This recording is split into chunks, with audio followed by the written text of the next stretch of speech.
Hi, I'm Ernie Ayers. This is WhiskeyNose.com. We're reviewing Hammerstone's whiskey discs. You can find these at WhiskeyDisks.com.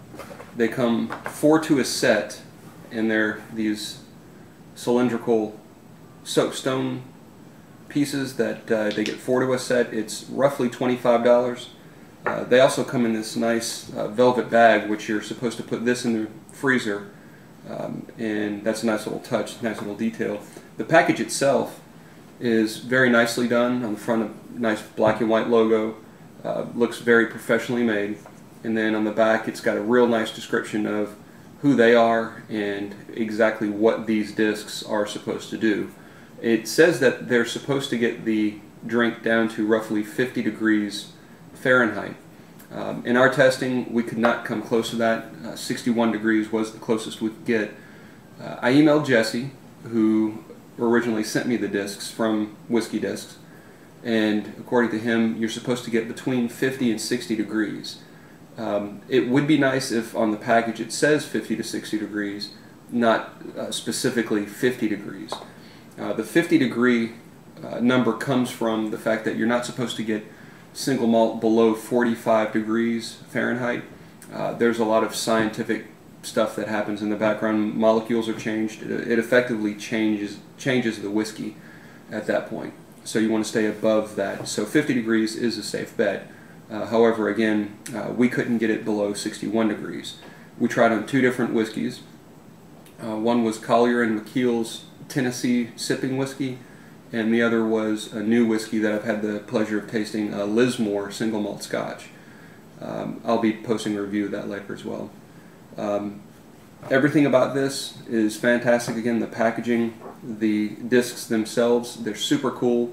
I've seen the cubes before from other brands and haven't had the chance to try them, but this is just a lot cooler. One piece that sits in the bottom of the glass.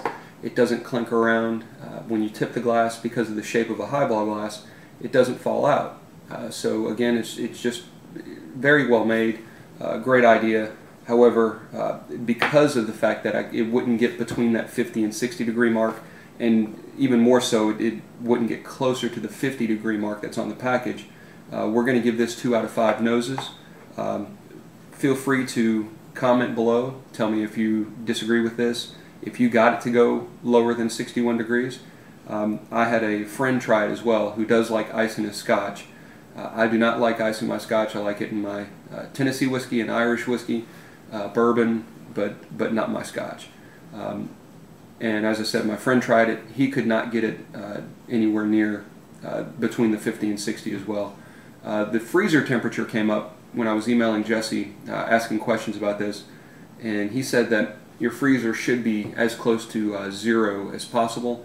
I did not measure my freezer. It's set on 8 out of 9, and everything in there is frozen solid. So that to me means that it's well below 32 degrees, which should be enough to bring this down.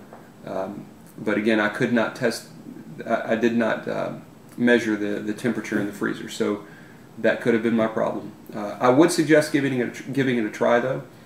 It's again just a super cool product. I do like my drinks cold when I put the ice in them, bourbon, Tennessee whiskey and such.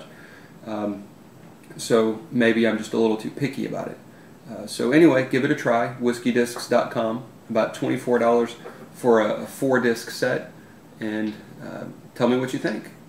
Again, Ernie Ayers, WhiskeyNose.com. Thank you so much for watching.